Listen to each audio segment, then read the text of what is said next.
halalyam la Yahawah, bahasham Yahawashi, bahasham racha kodash. Double honor to the apostles and elders of great millstone that rule well and labor in the word and doctrine. Shalom, meaning peace. May that be into the elect of the nation of Israel. Now I was just watching the brothers flow in the spirit. Yahawah, Yahawah, Azan, Banyamyon, 777. And this is a scripture they brought out. Yeah, so I just want to flow off it. It had me thinking a few things, a few biblical meditations. So I thought, why not get it recorded? So this is Proverbs 22:3, and also Proverbs 27:12. A prudent man foreseeth the evil and hideth himself, but the simple pass on and are punished. Right, and we'll help ourselves to be prudent. Let's look at the Hebrew word here.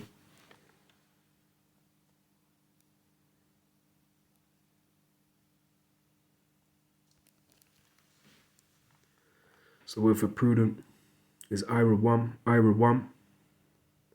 It says subtle, shrewd, crafty, sly, sensible, crafty, shrewd, sensible, prudent. All right, prudent 8 times in the King James, crafty twice, subtle, once. And I thought it was, this is the word that's used for the serpent, the pre-sword to Esau, the pre-carnation of Canaan, the Cain's nation, right? Because you had the serpent, then you had Cain, then you had E. Now they're the same spirit, right, in different flesh, so what do we call that? Reincarnation. So we're supposed to be serpent-like, right? Not a wicked serpent, but a righteous servant. A righteous servant, but a righteous serpent. This is Matthew 10:16. Behold, I send you forth as sheep in the midst of wolves. Be ye therefore wise as serpents and harmless as doves. Right, so that's what we're aiming for. Because a serpent, Elder Apostle Gabar speaks on this. A serpent is the highest form of wisdom. Right, when someone's deceived you, well, it's in the scriptures, but even among Jake, that doesn't know they're Israelites, they come from Jacob. They'll say, oh man, he snaked me. Oh, he's a snake, him. What are you saying? You're saying he's shrewd, he's crafty. He knows how to wiggle around a situation. Now you can use that for wicked scenarios.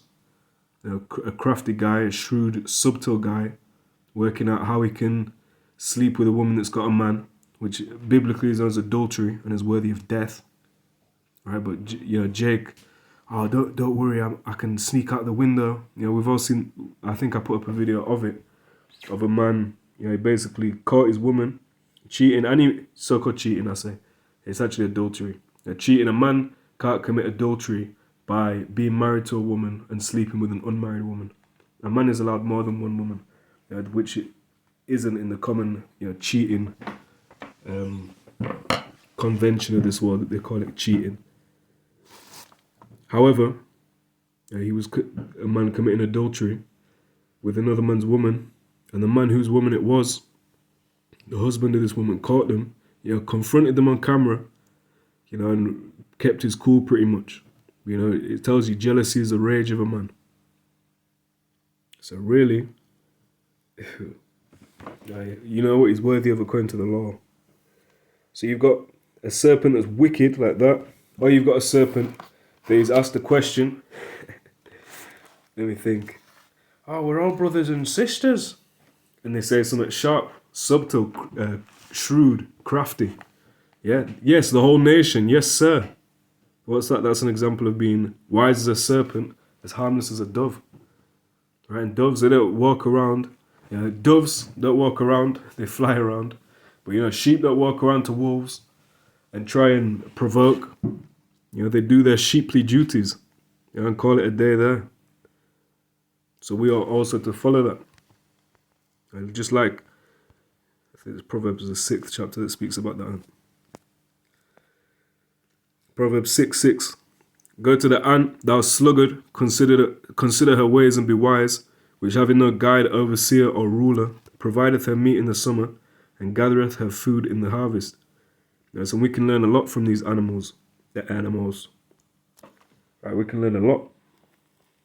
That's why the Lord showed us certain parables, proverbs, from Proverbs, about animals. Many times we were an agricultural people before our falling away as well. You have many laws about an ox. If you see your enemy's ox, meaning someone you've got beef with among your nation, you're not meant to just like, oh, fuck it, man, it's my man's ox. He's a snake. To bring that back, he's a snake. He's a snake anyway. Fuck it. You're not allowed to do that. If you see your enemy's ox, let's put an enemy's ox. It says Exodus 23:4, if thou meet thine enemy's ox or his ass going astray, thou shalt surely bring it back to him again. Right? So that's just, even if it's not for him, it's for your power. And if you fear your power, whether you like that brother or not, you're going to do what is said. I knew what I thought I was looking for in this, but I do seem to have lost it.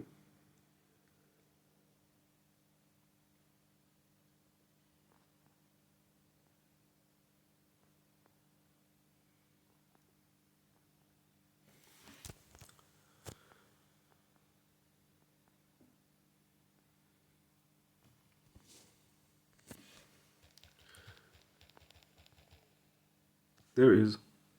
Proverbs 30 and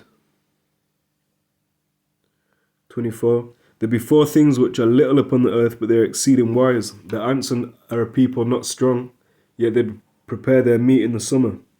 The conies are but a feeble folk, yet make they their houses in rocks.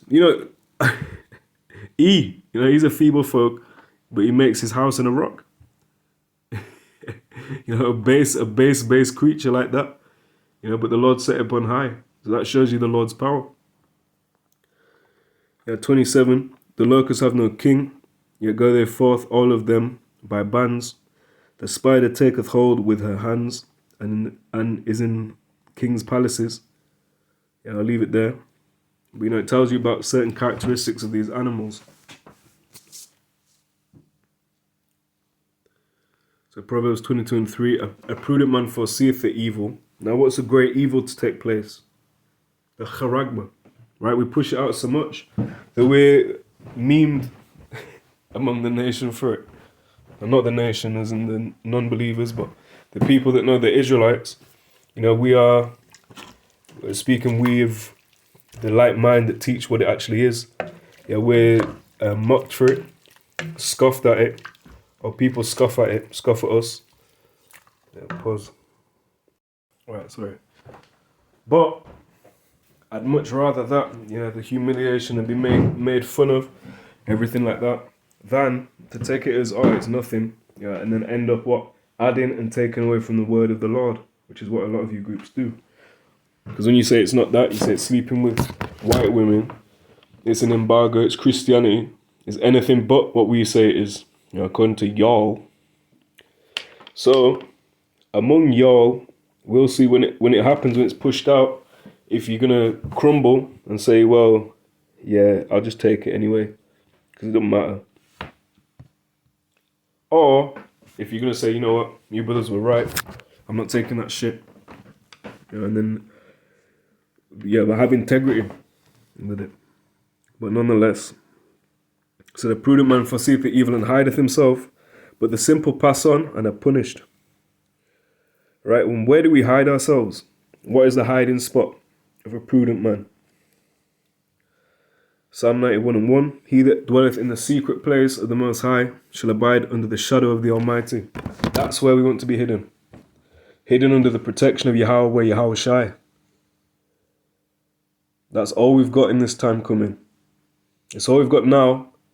When you see little worldly pleasures, and the brothers were talking about not getting caught up in the world, you got your little shit you have to do to keep things ticking, as it were.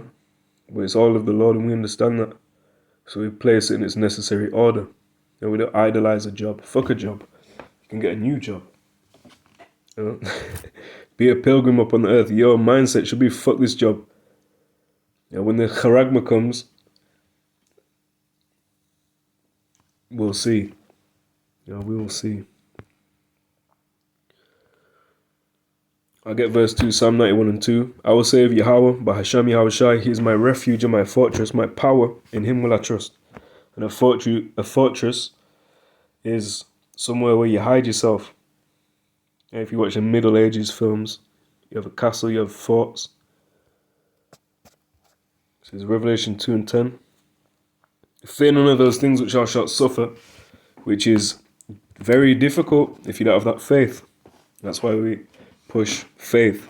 Faith-based Israelites, we're mocked again in that. What the fuck are you meant to be? A carnal-based Israelite? A flesh-based Israelite? So we have to be faith-based Israelites. It says, fear none of those things which thou shalt suffer.